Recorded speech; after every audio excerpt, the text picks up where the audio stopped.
বাকি তিনজনকে তো আমি 10 কোটি টাকা করে দিচ্ছি। 10 কোটি 40 কোটি আর 10 কোটি দিচ্ছি নাহিদরে।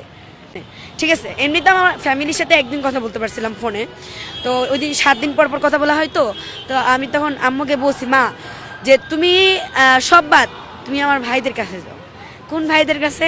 নাহিদ ভাই, যারা আমার সহযোদ্ধা। আজকে যদি আমি প্রশ্ন করি, ভাই আপনি যে রূপায়ণ টাওয়ারে এত বড় মানে এত বড় বড় গাড়ি করে ঘুরেন, রূপায়ণ টাওয়ারে আপনি ওখানে আসেন, আপনার কাছে প্রশ্ন, আপনি কি আমার সহযোদ্ধা ছিলেন না?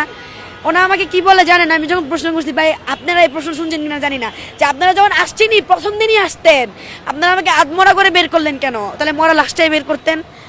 ওরা কি বলে, আমরা খবর পাই নাই।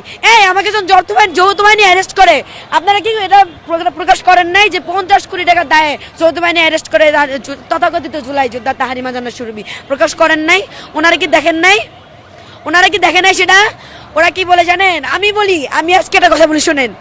গাজীপুরের আহ্বায়ক অপু ভাই, বিশেষ করে বলতেছি, বশির আলম অপু ভাইয়া, আপনি যদি নিউজটা দেখেন তাহলে বলবেন, আপনার কাছে আমার মা প্রথম দিন ছুটে গেছিল যে বাবা আমার মেয়ে এরকম চাঁদাবাজির দায়।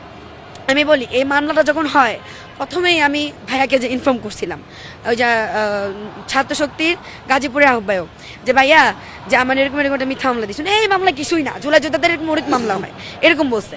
যখন আমাকে অ্যারেস্ট করে নিয়ে গেল, ওনারা কিছু না আগে নাই জানেন, কারণ সেন্ট্রাল থেকে কিছু বলে নাই, আর সেন্ট্রাল বলে আমাদের কিছু জানানো হয় নাই। বুঝছেন রাজনীতি কি? বুঝছেন রাজনীতি কোথায়? মানে এই নাহিদ ইসলাম শুধুমাত্র ফুটেজ খাওয়ার জন্য গেছে। তার নাহিদ ইসলাম তো ফুটেজ খাওয়ার জন্য গেছে, যে রাত 12টায় জেল থেকে বের হওয়ার সাথে সাথে রাত 12টায় দেখা করতে গেল কি বলে এনসিপির আহ্বায়ক নাহিদ ইসলামকে কি করছে? আমাকে 10 কোটি টাকা দিছে না, আমাকে হচ্ছে কি বলে কেমন আছো জিজ্ঞেস করে চলে আসছে। কিন্তু পুরো বাংলাদেশের মানুষ কি মনে করতেছে, আল্লাহ ছেলেটা না কতই ভালো। ছেলেটা তো 1 মাস জিজ্ঞেস করে বললো না তোমার কি না মামলাটা কি হইলো, বা আইন উপদেষ্টা কল দিয়ে বললো না যে মামলাটা কেন শেষ করেন না। আজকে 1.5 মাস মামলা, আমি কোথায় যাই নাই, SP office, additional SP, DIG, additional DIG, এই আসামি। আপনারা জানেন কি একজন না, আপনারা জানেন 3 জন, এর আসামি 4 জন। বাকি 3 জনের নাম আপনারা বলতে পারবেন? জানেনও না। শুধু কি জানেন, জুলাই যোদ্ধা, তথাকথিত জুলাই যোদ্ধা তাহারিমা 50 কোটি টাকা চাঁদাবাজির দেয়, গ্রেফতার, যৌথ বাহিনী হাতে গ্রেফতার। বাকি 3 জনের নাম কেন আসলো না বলেন? বাকি 3 জন কি খায় নাই?